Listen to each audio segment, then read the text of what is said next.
Assalamualaikum warahmatullahi wabarakatuh. Halo teman-teman, perkenalkan nama saya Fitri Hayati, Prodi Ilmu Komunikasi Universitas Bina Dharma.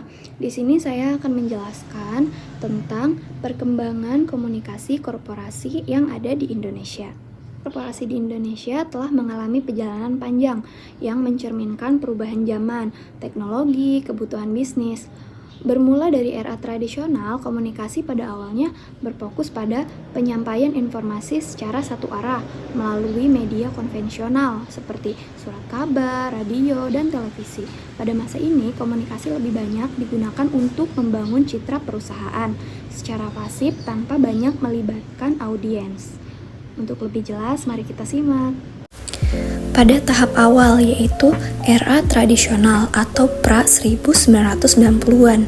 Pada tahap awal ini, komunikasi korporasi masih sangat sederhana dan berfokus pada hubungan publik atau public relation yang konvensional. Media seperti surat kabar, radio, dan televisi menjadi andalan dalam menyampaikan informasi.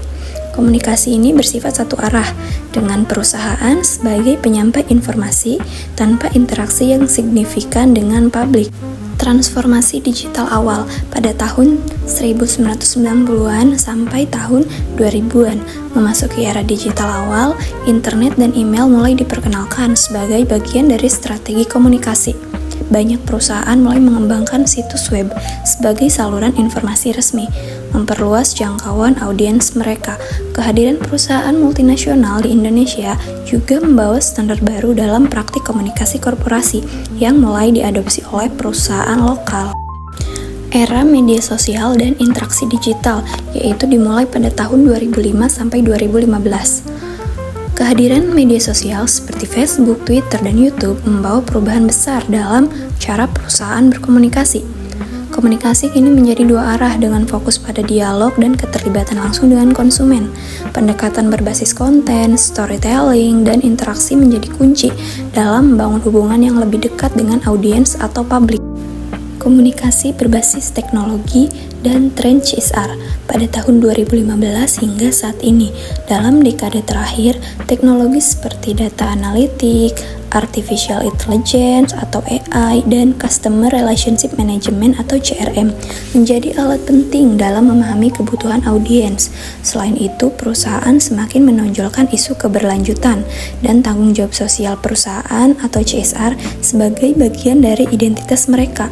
Kampanye berbasis nilai seperti kepedulian lingkungan, inklusivitas, dan isu global lainnya menjadi tren yang mendominasi. Penggunaan influencer dan micro-influencer menjadi elemen strategis untuk menjangkau khalayak yang lebih luas. Tantangan dan masa depan untuk menjaga relevansi di era digital. Perusahaan menghadapi resiko besar seperti penyebaran hoaks dan krisis reputasi yang dapat terjadi dalam hitungan detik. Untuk tetap relevan, perusahaan di Indonesia harus tetap terus berinovasi, mengeksplorasi teknologi seperti metaverse dan blockchain, serta menjaga transparansi dan kepercayaan publik. Terima kasih, berikut adalah penjelasan dari saya. Mohon maaf jika penyampaian saya kurang jelas. Saya Fitri Hayati, pamit izin undur diri. Assalamualaikum warahmatullahi wabarakatuh.